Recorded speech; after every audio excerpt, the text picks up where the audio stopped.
You hear the name Kennedy, and you think American power, right? A political dynasty that's practically baked into the country's history.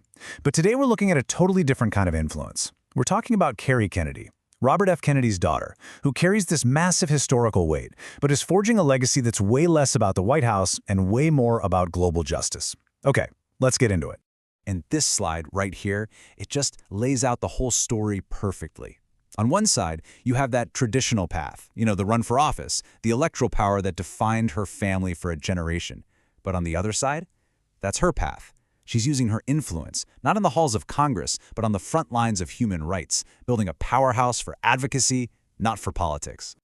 So here's the plan for today. We're going to start with the incredible legacy of power she was born into. Then we'll see how she carries the torch of her father's vision. After that, we'll spend most of our time on the new path she's creating in human rights, look at the scrutiny that comes with that famous name, and finally, wrap up by asking what it really means to shape a modern Kennedy legacy. So let's kick things off with Section 1, a legacy of power. We really need to understand the weight of that name. You see, for Kerry Kennedy, that family name isn't just an advantage, it's kind of like a double-edged sword. On one hand, it's the blueprint for public service, a huge source of inspiration, but it's also a framework that comes with these massive expectations. I mean, it's a name that can open basically any door in the world, but it also means you'd better have something important to say once you walk through it. Okay, let's move on to our second section and see how this all connects. We're talking about carrying the torch and, of course, the undeniable influence of her father, Robert F. Kennedy. Now, what's so fascinating here is that these aren't just, historical ideals collecting dust on a shelf. These are the active, day-to-day operating principles for her work right now. Her father's fight for civil rights, his demand for moral leadership, his deep belief in working with people at the grassroots level, she's taken all of that and updated it for a whole new era of challenges. And that brings us right to the heart of our explainer, Section 3, Forging a New Path. This is where we really see her take that inheritance and adapt it for the battles of the 21st century. As the president of Robert F. Kennedy Human Rights, she's done way more than just preserve a legacy. She has weaponized it.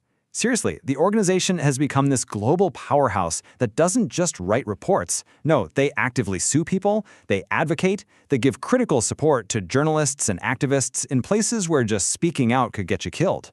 So what do the front lines of justice look like in 2026? Well, while her father was fighting segregation, Kerry has taken that same framework and applied it to new kinds of injustice.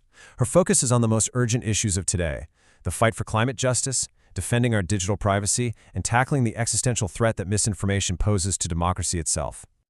And this is a perfect example of her whole approach. Take a term like climate justice.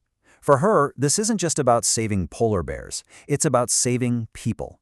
She reframes climate change as a human rights crisis, arguing that when you have droughts, floods, and a lack of resources, you're creating a whole new class of victims whose basic rights to life, health, and a home are being violated. And their strategy for tackling these huge problems is actually incredibly clear. This four-step method is basically their playbook. It all starts on the ground, finding and funding local heroes.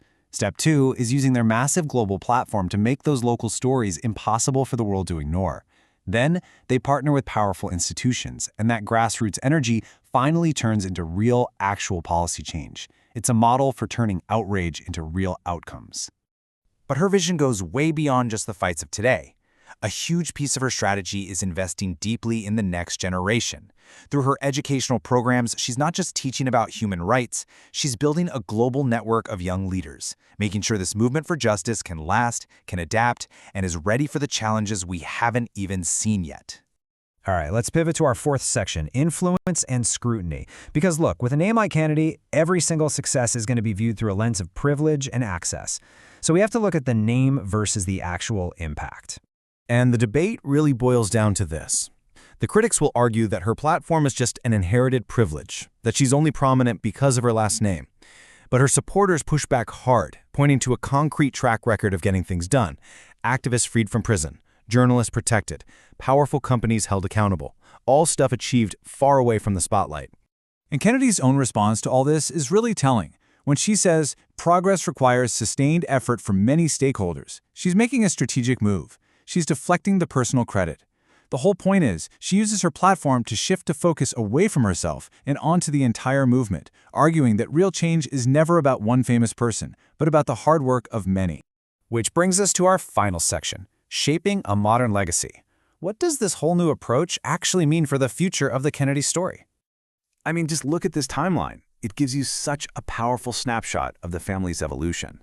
You go from the chase for ultimate electoral power with JFK, to RFK's pivot towards civil rights here at home, all the way to Kerry Kennedy's global, non-governmental approach in 2026. Each generation has basically redefined what public service even means to meet the needs of their time. This puts her in a completely unique position today. She connects that moral authority of a historical legacy with the fast, urgent tactics of modern advocacy. She works right at that critical intersection where policy and activism meet.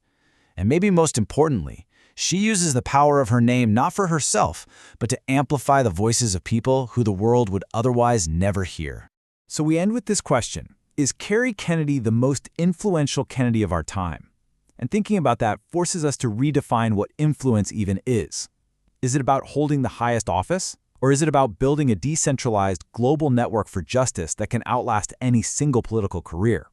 It suggests a new kind of power, one that isn't measured in votes, but in impact.